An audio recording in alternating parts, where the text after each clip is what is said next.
študiranja in zaposlovanja. In to po domače pomeni, da nas čaka dvodnevno druženje tukaj na gospodarskem razstavišču, s tem, da bo marsikdo dobil informacije, ideje in izhodišča za nadaljevanje svojega šolanja, kar seveda posledično pomeni tudi ideje in izhodišče za nadaljevanje svojega življenja. In ker nič ne delimo tako velikodušno kot nasvetov, en tale kratek dovtip za vse tiste mlajše. Namreč življenje, kot pravijo, je kot partija šaha. Ne moreš nadoknaditi v končnici tistega, kar si izgubil na uvodu. Za tiste nekoliko starejše pa lahko je kupiti kapo, ne moreš pa kupiti možganov. No, preden nadaljujemo nekoliko bolj neuradnem tonu, pa tako kot se za vsako uvodno otvoritev in slavnostno odprtje spodobi na govori tistih najbolj zaslužnih. V veselje mi je kot prvega v govorniškemu pultu povabiti direktorja GR Inženiringa. En velik aplavz prosim za gospoda Janeza Levca.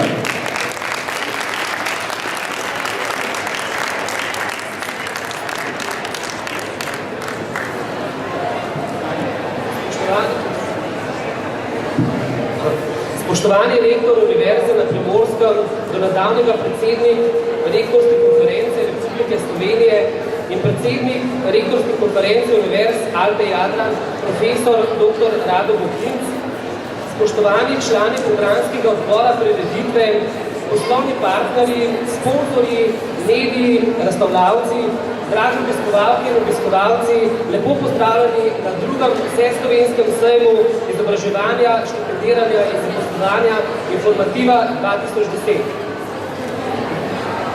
Na sejmski razstavi se bo predstavilo več kot 160 institucij, podjetij, ki so pomembno vpeti v verigo izobraževanja in zaposlovanja.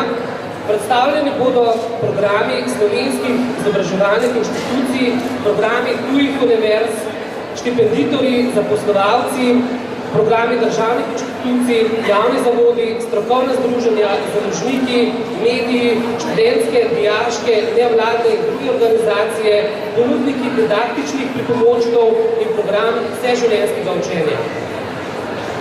Poleg sejemskega dela bodo na Informativi potekali še izobraževalni program v predavalnicah in interaktivne predstavitve v kavarni in bogat program na odru. V okviru izobraževalnega programa bo mogoče prisluhniti temam, kot so mentalna priprava na maturo, evropsko računalniško spričevalo, mobilnost med mladimi, oblike štipendij in pogoji zanje, sodobna priprava dijakov in študentov, jezikovni trendi, poklicna orientacija, raziskovanje lastnih interesov, razvoj in posebna socialnega kapitala. V sklopu kavarniškega programa se bodo razvijale debate o novih oblikah dela, najboljših zaposlovalcih, študentskem delu in zaposlovanju. Na odru bodo dijaki in študentje in drugi nastopajoči obiskovalce navdušili z gledališkimi, plesnimi in drugimi interaktivnimi predstavitvami. Odr bo tudi prizorišče razglasitve zodkenih zmagovalcev leta, tekmovanj v poklicnih spretnostih in podelitev prenosljivega kipca najboljšemu razstavljavcu po mnenju obiskovalcev. Organizatorji tudi leto za učence in dijake pripravljamo brezplačne vodene oglede prireditve.